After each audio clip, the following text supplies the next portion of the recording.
Hello friends, നമസ്കാരം. Welcome to Sangeetha's food gallery. നമുക്കിന്ന് വളരെ എളുപ്പത്തിൽ ഒരു ബ്രേക്ക്ഫാസ്റ്റ് എങ്ങനെയാണ് തയ്യാറാക്കുന്നത് നോക്കാം. ഇത് ചെയ്യാനായിട്ട് ഒരു ബൗളിൽ 1 കപ്പ് ഗോതമ്പൊടി ഞാൻ എടുത്തു വെച്ചിട്ടുണ്ട്.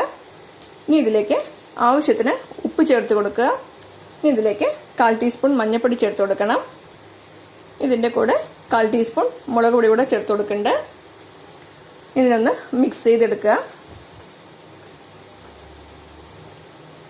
ഇതിലേക്ക് ആവശ്യത്തിന് വെള്ളം ചേർത്ത് ഒന്ന് മിക്സ് ചെയ്ത് കൊടുക്കണം. നല്ലൊരു ദോശമാവിൻ്റെ പരുവത്തിലേക്ക് ഇത് മിക്സ് ചെയ്യണം.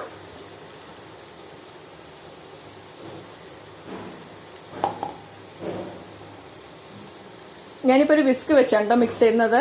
ഇതൊട്ടും തരികളൊന്നും ഇല്ലാതെ വളരെ നൈസായിട്ട് വേണം മിക്സ് ചെയ്തെടുക്കാൻ.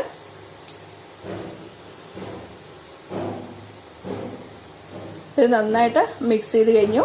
ഇത് കുറച്ച് തിക്കായിട്ടാണുള്ളത്. ഇനി ഇതിലേക്ക് കുറച്ചുകൂടെ വെള്ളം ചേർത്ത് കൊടുക്കണ്ടേ. ഇത് കണ്ടില്ലേ, ഇതാണ് ഇതിന്റെ പാകം.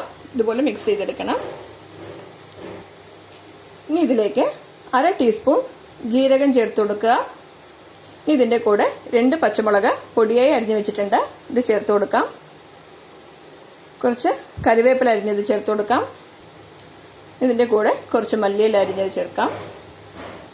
ഇനി ഇതിലേക്ക് ഒരു ചെറിയ സവാള നല്ല പൊടിയായിട്ട് അരിഞ്ഞു വെച്ചിട്ടുണ്ട്, ഇത് ചേർത്ത് കൊടുക്കാം. വലിയ സവാള ആണെങ്കിൽ അതിന്റെ പകുതി ചേർത്താൽ മതി കേട്ടോ. ഇനി ഇതിലേക്ക് ക്യാരറ്റ് ചീകിയത് ചേർത്ത് കൊടുക്കാം. ഞാൻ ഒരു ക്യാരറ്റിന്റെ പകുതിയോളം ഗ്രേറ്റ് ചെയ്ത് ചേർത്ത് കൊടുക്കുന്നുണ്ട്.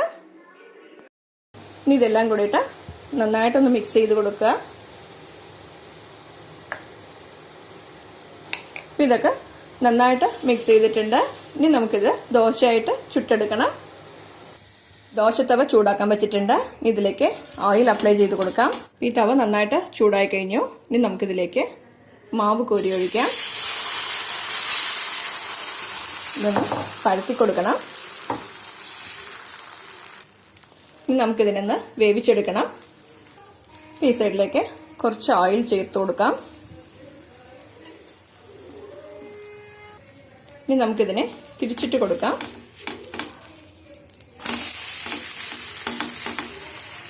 ഈ സൈഡും കുറച്ച് ഓയിൽ ചേർത്ത് കൊടുക്കാം. ഇത് നന്നായിട്ടൊന്ന് വേവിച്ചെടുക്കണം. തിരിച്ചിട്ട് കൊടുക്കാം. കണ്ടില്ലേ, 2 സൈഡും നന്നായിട്ട് വെന്തിട്ടുണ്ട്. പിന്നെ പ്ലേറ്റിലേക്ക് മാറ്റി വെച്ച് കൊടുക്കാം. അപ്പോൾ നമ്മുടെ വെറൈറ്റി ആയിട്ടുള്ള ഗോതമ്പ് അടദോശ റെഡിയായി കഴിഞ്ഞു. ഇനി ഇതേപോലെ തന്നെ എല്ലാ ദോശയും നമുക്ക് ചുട്ടെടുക്കണം.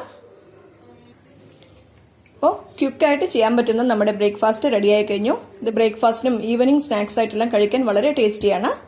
ഇത് തേങ്ങാ ചട്നിയോ കാര ചട്നിയോ കൂട്ടി കഴിക്കാവുന്നതാണ്. നിങ്ങൾ എല്ലാവരും ഈ റെസിപ്പി ട്രൈ ചെയ്ത് നോക്കണം. ഇഷ്ടമായെങ്കിൽ ലൈക്ക് ചെയ്യാനും ഷെയർ ചെയ്യാനും സബ്സ്ക്രൈബ് ചെയ്യാനും മറക്കരുത്. നിങ്ങളുടെ ഫീഡ്ബാക്ക് അറിയിക്കും വേണം. Thanks for watching.